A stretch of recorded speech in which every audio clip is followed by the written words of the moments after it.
So this game is actually on a rink I never played on before. So that's kind of fun and interesting. It was a new rink that was built in this area for, I think, like the Canadian Summer Games at one point. And it's a very beautiful facility, but I've never played on it before.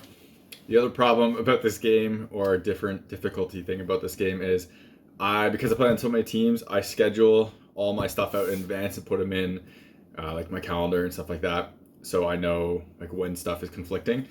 So when the league changes dates on things, I don't necessarily see them. And this game was supposed to be at like 9:15 or something like that, and it ended up being at either like 9 o'clock or 8:45, something like that. Around that time, it changed on me, so I was late for it. So you'll see at the beginning of this game, it will say Phantom 0, Hackers 1. It's because a goalie who played in the game before me played for about 5 minutes in this game and got scored on, so that's why that is there. So I didn't get a warm-up or anything, and this was rough because of that. So we'll see how this plays out, and we'll be talking about this glove, which is the Warrior 6.1 glove, which doesn't say there, but it says it here at the end of this, which is being used in this game. This team we're against, we've beat sometimes. They've blown out some of my teams sometimes, but not really from like a talent level, just a effort level. But we'll see what happens on this one. So if you're buying hockey equipment and you want to support the channel, check out the links in the description. In the US, check out the links to Pure Hockey. In Canada, check out the links to Hockey Supremacy.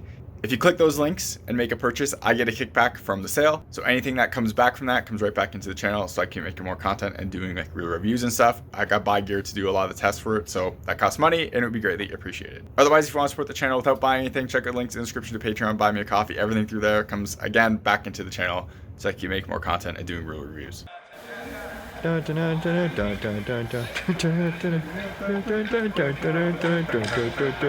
ready for this?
So that was obviously pure garbage, and it was bad on my sense. Like that first goal, I don't know what I was doing. My producer, who was watching this game in the crowd, thought it hit my D's skate, and that's how it went in. But I don't know. Like I thought his spin move or something was making a pass, and he just pulls it in, and I'm way off angle and everything. I would like to blame that I didn't have a warm up, and I don't know how to play on this ice. But it was just a really bad play by me, so it was just ugly. I'm not gonna go through these goals either because it was.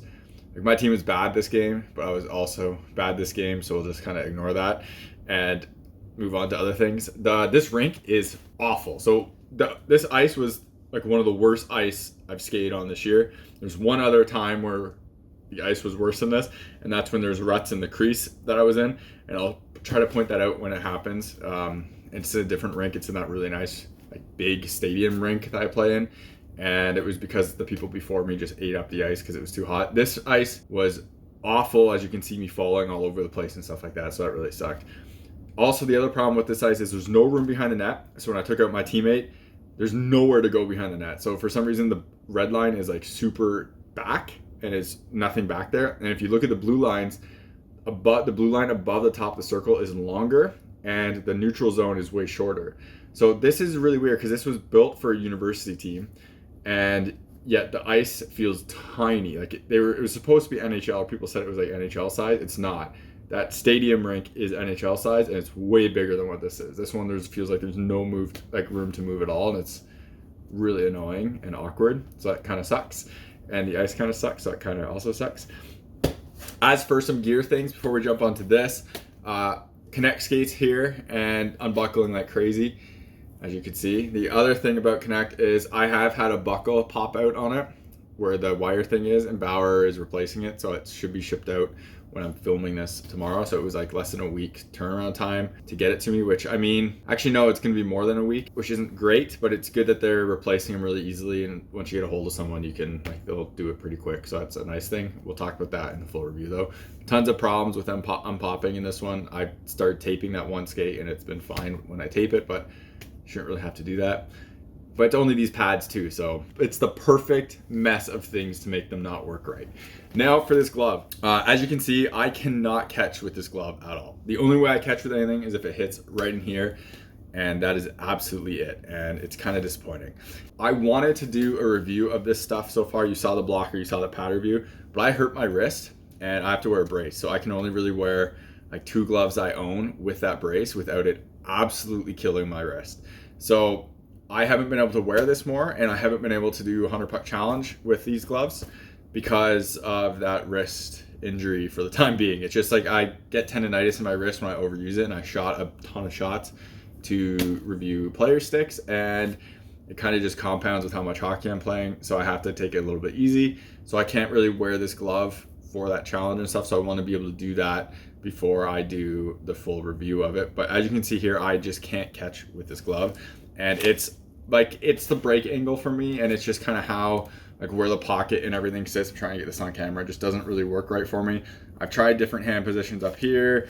I've tried like down here and everything. The shape of it looks awesome to me, and it feels pretty comfortable like wearing it, but closing it isn't super natural to me. It's also, I want to call this out because people kept saying this is like a 580. It does not close like a 580 at all. It does not feel like a 580. It kind of looks like a shape of some 580 clones. Like I have a JRZ 580, and it kind of looks like a clone of that, but the way it closes is just not that at all. It doesn't feel like that at all. This honestly feels pretty much like its own thing, but of all the gloves I have, the way it closes, like the most similar is our 590. So it's not that 580 like weird snapping feel or anything. It's pretty unique, and I'd say it's pretty much it's closer to a 590 than anything else. I just can't work with this glove. It just doesn't like work for me. Pucks bounce off of it, out of it. People say pop outs all the time, but I don't like calling things pop outs, because unless it hits in here, it shouldn't, like, it's not a pop out, right? You just didn't catch it.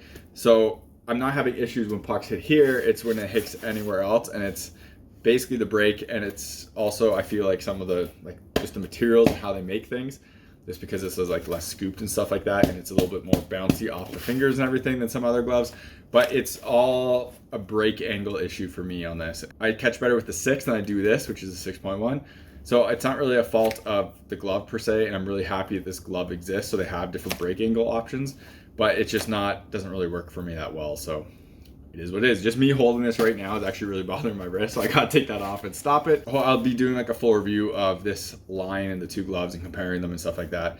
Maybe I'll do a comparison video first if people want to see that, of this and the 6, just so people can get an idea of what they are, and then I'll do a review separately of them just to kind of show off like what I think of the gloves themselves, because that way I want actual like usage footage from the puck machine for that. So let me know if you want to see just the comparison video, and I can kind of throw that up relatively quickly without having to do like the puck machine shooting and stuff like that. You're watching HockeyReviews.ca.